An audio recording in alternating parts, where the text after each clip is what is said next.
one position. Pro directorship yun. Pero ang sweldo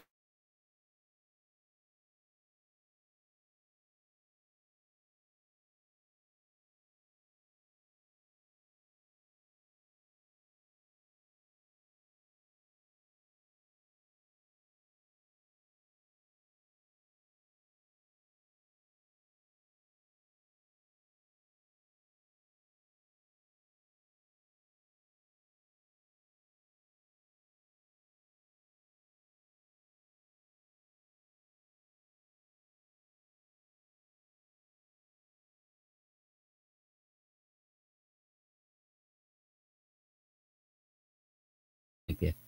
May usap tayo. Hello, magandang gabi po. Ito po ay exciting pong ating live streaming sa ngayon. At ang titiradorin ni Toto Tirador ay dalawang pinakamagaling at pinakamalapit na tao sa puso at isipan ni Martin Tambaluslos Romualdez. At sila po sa ngayon ang pinakamayamang kontraktor sa buong Pilipinas. Magandang gabi, Arely Asistio.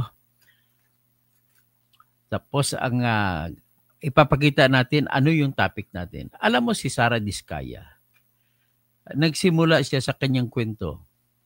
Mas pobre pa siya sa daga. Pobre pa siya sa, pati yung asawa niya, pobre pa sa daga. Pero yumaman. Ang ayon sa kwento na yumaman, hindi ko lang alam kung pwede yumaman. Tatanungin kong kaibigan ko rito kung pwede yumaman. Paunti-unti daw, mga 2 million, 3 million, 4 million, 5 million, maliliit na kontrata. At base dyan, hanggat sa lumaki na daw sila na lumaki. Ako po ay isa graduate na po ng civil engineering. At sa civil engineer din ako. At naging contractor din ako. Contractor ako sa private. Hindi ako sumali sa mga government contracts. Ang sa aking kontrata ay mga pagsagawa ng bahay. Talagang paggawa pa lang ng isang kontrata, mahirap na i-manage kahit isang kontrata lang. Kahit isang project lang. Kasi unang-una, i-manage mo yung mga tao mo. Paano mo i-supervise? Maghanap ka pa ng sweldo. Kasi wala akong kapital, mangungutang pa ako pang sweldo sa aking mga trabahante, mga foreman ko. Ganun kahirap po. Sobrang hirap po mag-manage ng isang construction. Ngayon, nagugulat na lang ako. Ang na-discover ko po, ni-research ko ang lahat ng kontrata ng flood control projects sa mula 1992 hanggang 1993 at 1994. At meron pang isang mga ibang 1995 na kaumpisa lang. Pero sa kanilang makikita mo sa kontrata ay 15 kontrata, ang halaga ay 96.5 million sarado ay binigay kay Sara Diskaya. Ang kumpanya na ginagamit ni Sara Diskaya ay dalawa. Yung isa ay sa St. Timothy. Actually, yung isa ay tatlong kumpanya ginamit niya. Yung isa ay St. Timothy Construction at ang isa ay Alpha and Omega Construction and Development at ang isa ay St. Gerard. So, tatlo lahat. Sa tatlong kumpanya niya na nakakakuha ng kontrata ay ang total na kontrata na napunta kay Sara Diskaya ay 7.163 billion plus 7.05 billion, that is 14.17 billion plus 2, 16.3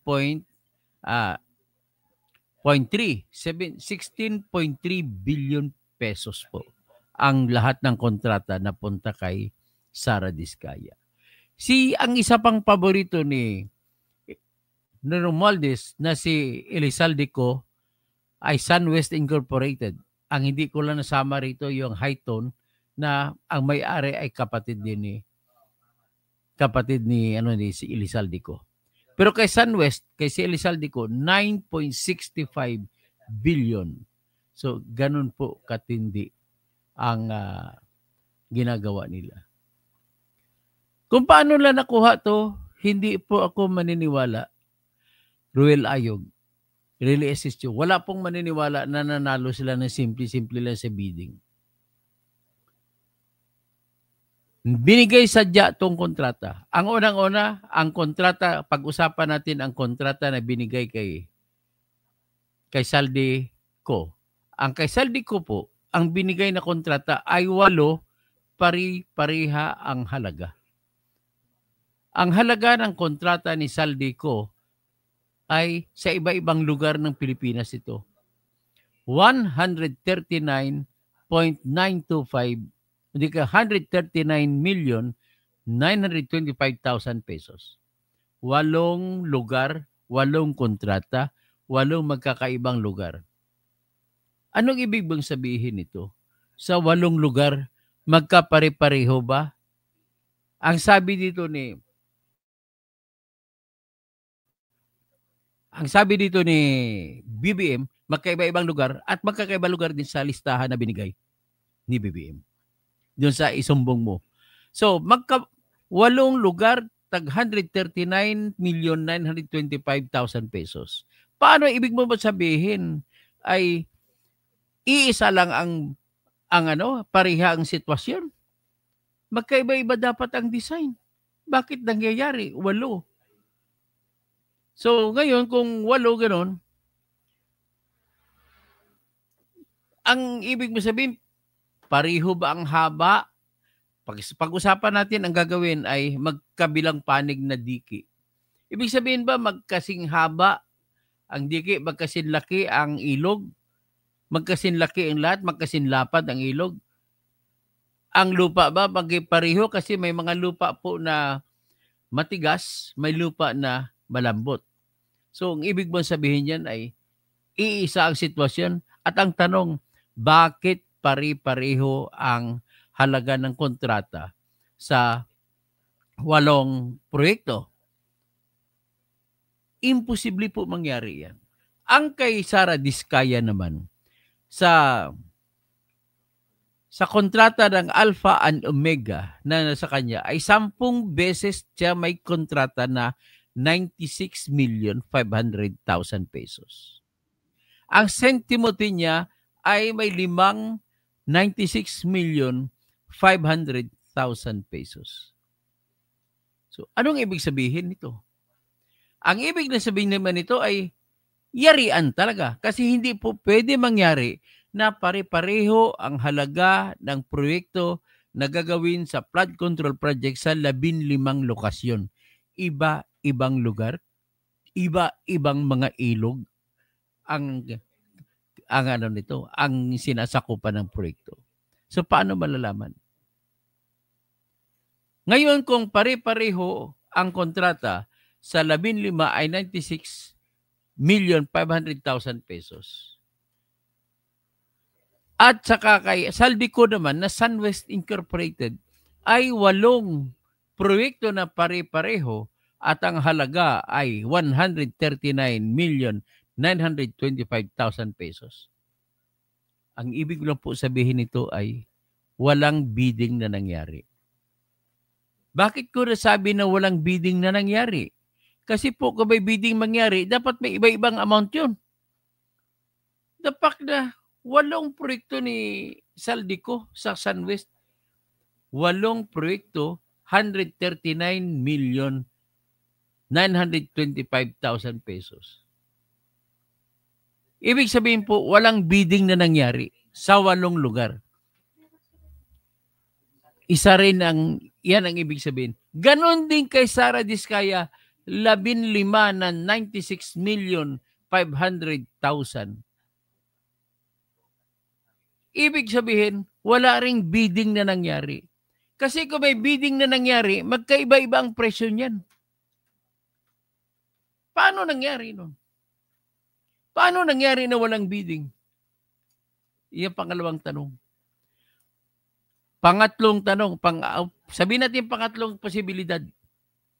tama ang sinasabi ni Brotsa Barutso. Ang sinasabi niya, ito po ang ebidensya na ghost project ang mga ito. Na hindi po totoong nag-exist ang mga proyektong ito. Parang siningit lang. Ito ba ang nangyayari dito sa panahon ni Romualdez? Ngayon, ang nabalitaan pa natin dito, kaya kung hindi natin nakukuha ang detalye, kung ba nakikita ko lang sa research ko, ang ibig lang sabihin nito po ay walang scope of works. Bakit magkapare-pareho? Ito po yung mga siningit lamang sa budget.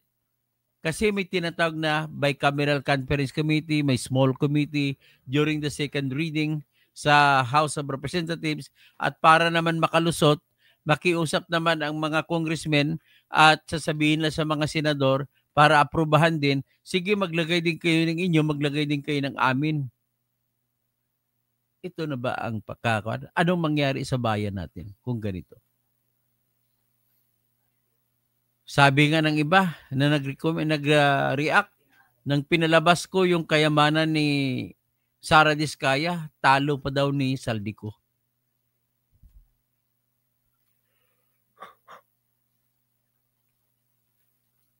So ngayon, ano ang gagawin natin nito? Kailangan talagang busisiin ito. Paano nangyari na 8 kontrata ni Saldico ay 925,000 pesos. Kung 8 na pariho ang kontrata, ang halaga, ang una kong nakikita dyan ay yan po ay imbento, ghost projects. Tama po si Brotsa Barutso. Ganon din ang proyekto ni Sara Diskaya na 15 na 96.5 million pesos. Pariho lahat ang halaga. Ang unang posibilidad dito ay ghost projects ito. Yan, I stand my ground. Hindi po totoo mga proyekto ito. Nilista lang po. Pangalawa, kung totoong project man ito po yung project na in-insert doon sa paggawa ng budget sa ating budget sa House of Representatives at saka sa Senate, na kung saan pag pinabilisan mo, iisa lamang ang scope of works, iisa lamang ang estimate ng bill of materials, iisa lamang ang lahat-lahat. Yan ang pangalawa. Ang pangatlo, ibig pong sabihin ay walang bidding na nangyayari. Eh di ba kung magpa-bidding ka? Kung magbibidding ka, iba-ibang mga contractor sasali. Oh, may susumiti, mas mababa ang presyo. Ang iba, mas mataas. Pero hindi sila magpapareho. Imposible magkapareho ang presyo kay Saldico ng 139,925,000 pesos. 8 proyekto, pareho ang halaga. Hindi ibig sabihin, hindi biniding. Walang bidding, Ramel, no?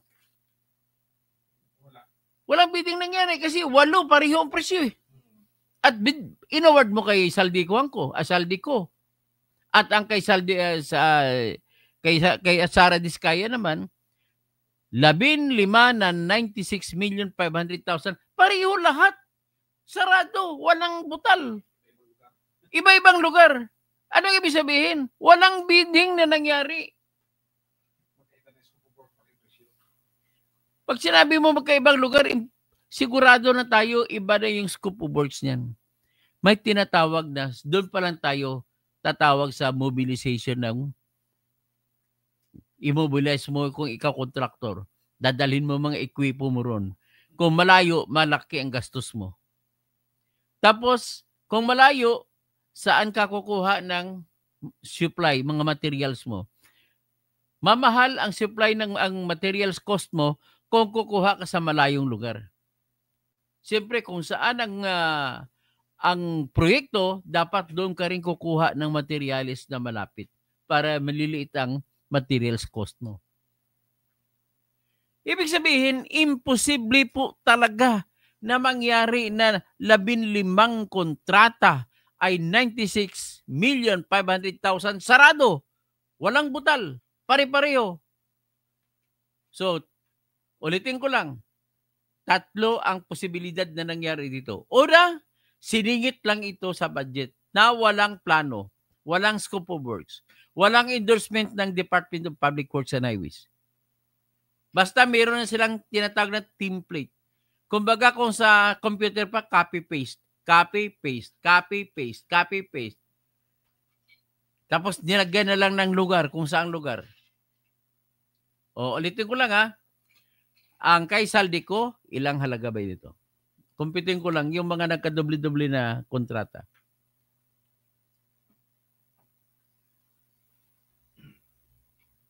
Si Saldico ay 139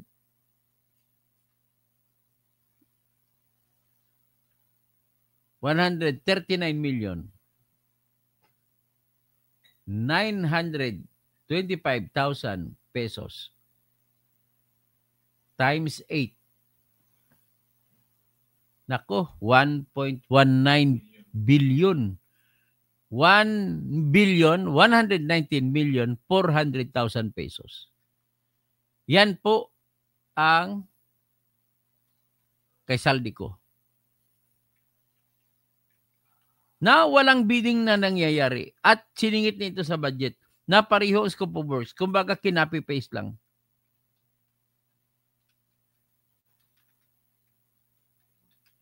So, diyan ganun po kabastos ang mambabatas natin. Ganun kabastos ang mambabatas natin. Wala sa kanila yung pera ng na binubuwis ng bayan na iniipon para sa ating mga mamamayan. Wala talaga kahit kunting konsensya. At napag na pareho, ulitin ko lang na pareho ang amount sa 8 kontrata. Una, sabi ko, ay siningit lang ito, kinapi-paste lang ginawang project. Tapos pinapirmahan naman. Ito naman yung BBM, hindi ko alam kung bulag o bulag-bulagan o nagpapaloko o baka meron din siyang kaparte. Sigurado ako, kasi nagsingit nito, may pagpayag si Romualdez dito. At kung sa Senate President, hindi rin po papayag ang Senate President. Kaya sigurado ako, yung Senate President, sa panahon na yon na si Tito Soto ay kumita rin. Pero kung 2023, sino bang Senate President? Si Cheese na ba? Ibig sabihin, kumita din si Cheese Escudero. Kung sa panahon ni Mig Zubiri, kumita din si Mig Zubiri. Siyempre, hindi rin sila papayag na aalasan sila ni Romualdez. So, una, pati yung kay Diskaya ay 15 proyekto na pareho ang halaga, 96.5 million. Sa 15, 10 dyan ay sa Alpha and Omega. At sa kanyang isang korporasyon na St. Timothy, 5. So, ang ibig sabihin, dahil pareho ang amount, kinapi-paste din nung ginawa pa lang ang batas, ang budget ng batas. Copy-paste sa isa-isa lang template niya.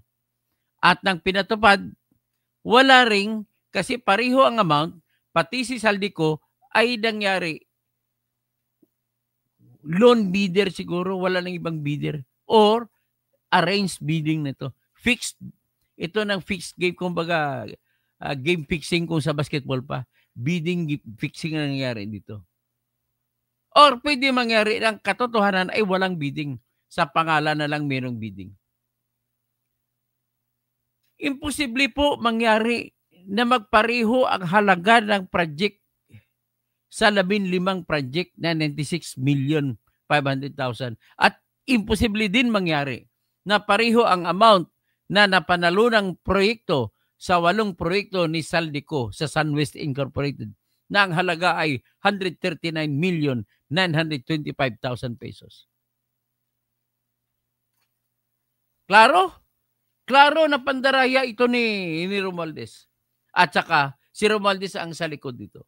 Sigurado ako may party si Romualdez at nasa pangalan lamang ni Sara Diskaya at saka ni Sunwest ni Tambaluslos kinuha ang pera. Kunwari kinuha nila lahat. Pero mind you, sa tingin ko 20% niyan napunta kay Romualdez. At napatunayan pa natin sa in-inspection ni BBM diyan sa Kalumpit, Bulacan, sa Barangay Bulusan. Lumabas. Iniwan ang proyekto. Pero naka-report na completed na noong 2023 pa. Alam mo, 2023 at nitong 2025, sa 2 taon, sa tingin mo kaya magkakaroon ng isla sa ilog kung talagang tinanggalan ng mga bara ang ilog? Sa Kalumpit, Bulacan na ilog po, ay yan ang ilog na nanggaling sa Pampanga River. Kung babahain ang Pampanga River, mas kawawa dyan sa Kalumpit, Bulacan. At alam nyo ba, yung mga nakatira sa Kalumpit, Bulacan, nakakaawa. Sa isang buong taon, 8 buwan po na lubog ang mga bahay nila sa tubig. Sila'y natutulog sa tubig. Ang tubig doon na hindi bumababa, kuminsan umabot pa sa hanggang baywang. Hindi bumababa sa tuhod. Nang ibig naman sabihin, ang tanong, kayo na sumagot kung paano nangyari. Paano ba sila umiibak?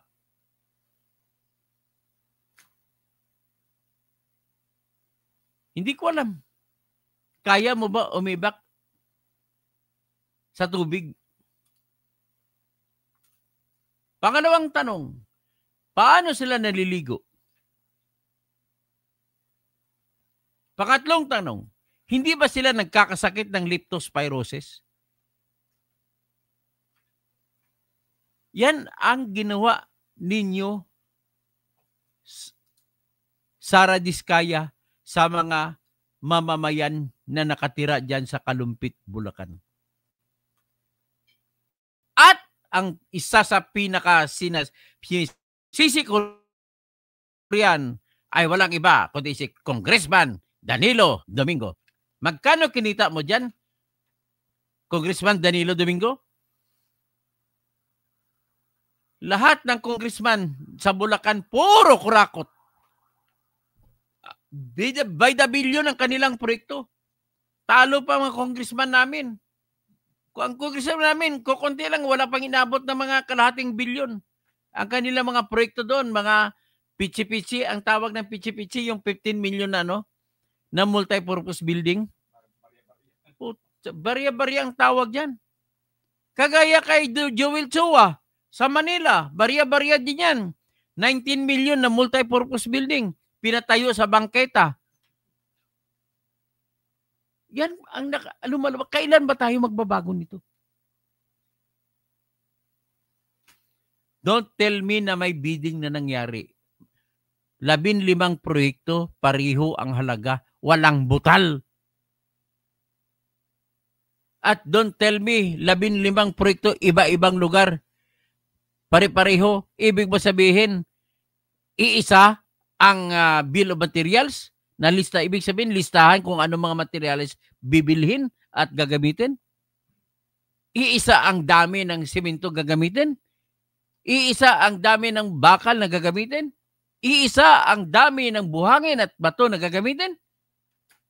Pare-pareho. Ulitin ko lang, doon pa lang sa umpisa, ang pinag-umpisan niyan ay yung batas na ginawa ng Kongreso.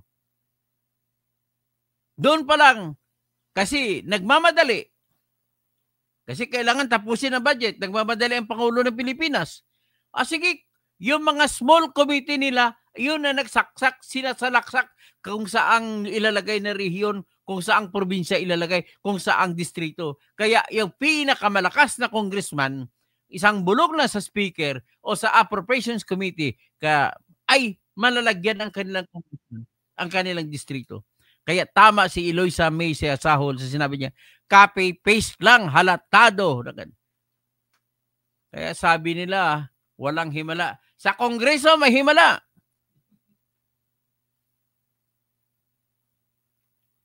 Grabe. Ito naman, kwentahin natin kay Sara Diskaya kung magkano ang kanyang copy-paste ng proyekto.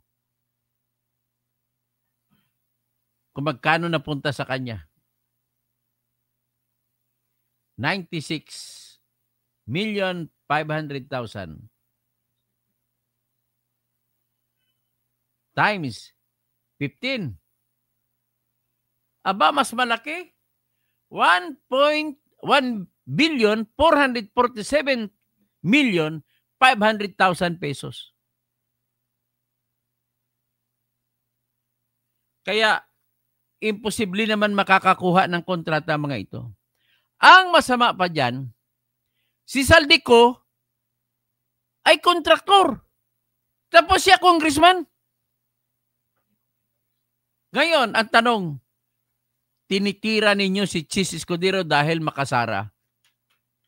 Ang tira ninyo kay Chis Escudero, ipatanggal nyo pagiging senador dahil umamin siya may nag-donate sa kanya na kontraktor ng 30 million. At ang nag-donate, si Lawrence Lobiano. At bawal sa Section 95, Paragraph C ng Omnibus Election Code ang tatanggap ng donasyon mula sa mga kontraktor. Dapat tanggalin si Chis Escudero kung sundin natin ang batas. At kung tatanggalin natin si Chis Escudero, ano naman ang gagawin nyo sa congressman na kontraktor mismo? Ano ang gagawin ninyo kay Sara Diskaya na kontraktor mismo? Dapat pala sinampahan ng kasong disqualification yon. Kasi kontraktor siya. Saan ang mga luhika ng ating mga konsensya? Ang pinakamagandang luhika yung nakabase sa konsensya. Kailan tayo lalabas sa tinikalang ito? Ang tanong, binabato ko kay Bongbong Marcos. Total, pasalamat ako sa iyo. Sana hindi pakitang taong ginagawa mo. At ikaw ay personal mo nang pinupuntahan ang Bulacan na kung saan isa sa pinakamatindi, pinakamasama na proyekto ng flood control projects. Maraming salamat. Ipagdasal na lang natin ang ating bansa. Wala naman tayong magagawa eh. Hanggang sigaw-sigaw lang tayo dito. Kaya magdasal tayo at magkaroon ng divine intervention. Alam mo yung divine intervention na hinanap ko? Alam niyo ba kung anong gusto ko na divine intervention na mangyari? Kahalintulad ng nangyari noong nilusob ng Great Britain ang Washington. Ang mga pwersa ni George Washington. Doon mismo sa White House noong 1800s. Nilusob nila. Naku po na, natalo na ng mga British ang mga Amerikano. Tapos, pumasok na sila sa White House. Sinunog ng White House. Akalain mo ba naman, Ramil? Biglang bumagyo na napakalakas at lumabas ang mga tubig. Ang tubig sa dagat umalsa at nagsitakbuhan ang mga British kaya hindi natalo ang Amerikano. Sana yan pong hinihingi ko na divine intervention na mangyayari sa atin. Ayaw ko pakinggan, masama naman. Baka yan ang ipapadala ng Diyos, alam niya kung military intervention. Mari kung yan ipapadala, kung pag-isahin ng Diyos ang isipan ng mga military, yan, divine intervention yan. Bita mo, balahura itong ginawa ninyo. Tapos, ano pa ba? What moral ground do you have that you have to arrogate unto yourselves that power to impeach Sara Duterte when what is at issue was that Sara Duterte just stole or pocketed 125 million pesos and yet you pocketed More than 3 billion pesos?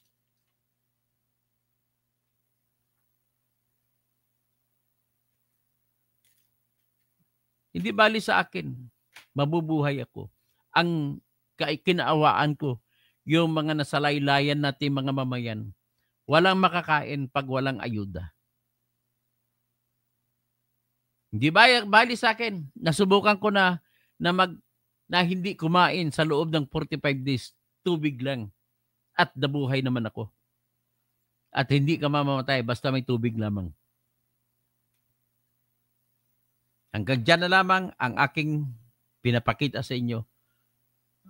Sa susunod, babalik tayo patungkol sa nakakasuklam talaga itong flood control na to. Ang problema kasi sa flood control na to, hindi pa dumating ang baha na control ng funds.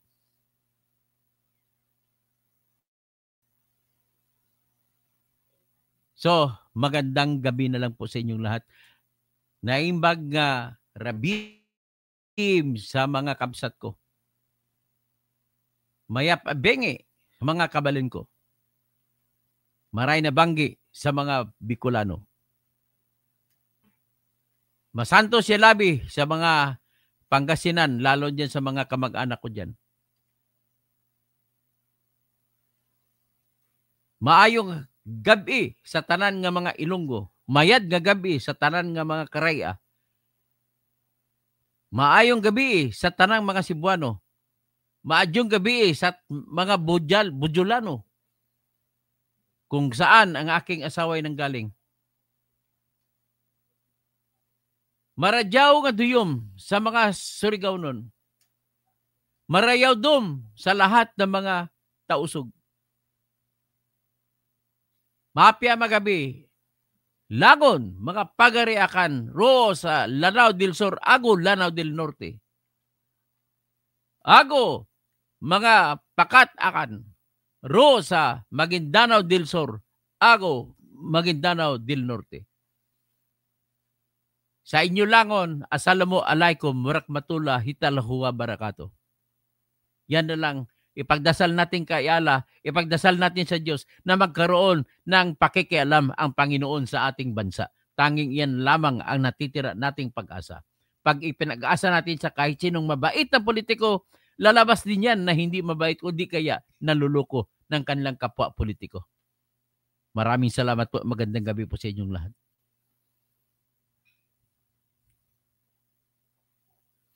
So, magandang gabi, Sir Riley Asistio, Sir Roel Ayag, Sir Alberto Legislador Jr., House of Crooks most corrupt branch of government, Brutsa Barutso, shout out, Doc Toto. Brutsa Barutso, like dan, paki-like po, paki-subscribe sa mga kan, paki-comment, yung mga hindi pa nakasubscribe, paki-share sa inyong mga kamag-anak at kaibigan itong ating channel kasi dito lamang tayo palawagin natin ang ating komunidad ng makatotohanan, makatarugan at makabatas. Oknek J, good evening Dr. Toto Kausing. Alexander Bacuites, Person Blue Holding Pencil. Brutsa Barutso, Ayadida Duda, Akadida Duda. Kaduda-duda pala to, mali na spelling. So, Brutsa Barutso, correct you are. Ghost projects ang tawag dito. Ito yung example ng ghost projects. Tama ba, Namel? Oo. Ghost project, wala naman makikita eh. Kung wala makikita, yun ang mga kaluluwa ng mga proyekto. Fortunato Bahonsuwa, Dato na kayo si Saldi. Bernard Magtibay, kung ang Malacanang pa ang mag-imbestiga dyan, hindi pa ako maniniwala na mayroong magpapanagot sa mga mambabatas dyan. Kaya gagawa, sa totoo lang, ang pangako ko lang sa inyo, hindi naman ako opisyal ng bayan, pero gagawa ko ng investigation ko at magsubmit ako ng report at hikayatin ko mas may pag-asa ko na tinitingala, kahit kaaway ko noon si Marcolita, na siya naman ang Blue Ribbon Committee ng House ng Senate. So, releases yun, napunta sa SOP. Pera lang, konti natira sa project. Ang problema nga po, releases yun, mabuti kung may pera pa natira sa konting sa mga project. Ang problema, ghost project eh. So wala na natira sa project. Rodi Rabi, Pastor. God bless you, Dr. Kausing. Arturo Alcantara, wala ng bidding. Yan, kurakot na malinaw. Diani Laguador, ang babaw ng utak nila, no? Bakit nila pinapari-pariho ang halaga? Halata tuloy sila. Dapat bawas-bawasan, gawin piso, bawasan piso. Ay, naku. Mayaman na tao sa Bicol, Cebu. Diyos dapat sa Senado na yan kay Marcolita investigasyon mas malaki kinita ng mga politiko si Sara Diskaya nagamit. Totoo lang, naniwala ako nagamit lang yan. Kaya kapag napiga siya, kakanta na yan. Baka sa 96 million kay Sara, 15 million lang dyan. Tama, sa 96 million, 15 lang si Sara dyan. Rodi Rabi, let us jail these corrupt ghost contractors, Diskaya and Saldico. Meron pa si Saldico, yung kapatid niya sa Hayton, si Christopher Kitoko. Alan niyo, Sir Toto, huwag niyo pong tantanan ang mga pagbubunyag sa mga katiwalian at anomalya dito sa flood control hanggat hindi nakukulong ang mga magnanakaw sa Kabanang Bayan. At ito pa, nakalimutan ko, uulitin ko lang. Natanda ninyo na umamin si Jesus Cordero na nagbigay ng 30 million sa kanya yung isang kontraktor? At ang kontraktor na yun po ay may-ari, presidente ng Centerways Construction and Development. At alam niyo ba Centerways and Development? Naku, magugulat kayo. Akala ko magkaaway sila ni Saldico. Kapatid ni Saldico na babae na ang pangalan si Abico ko ay partner ng Centerways.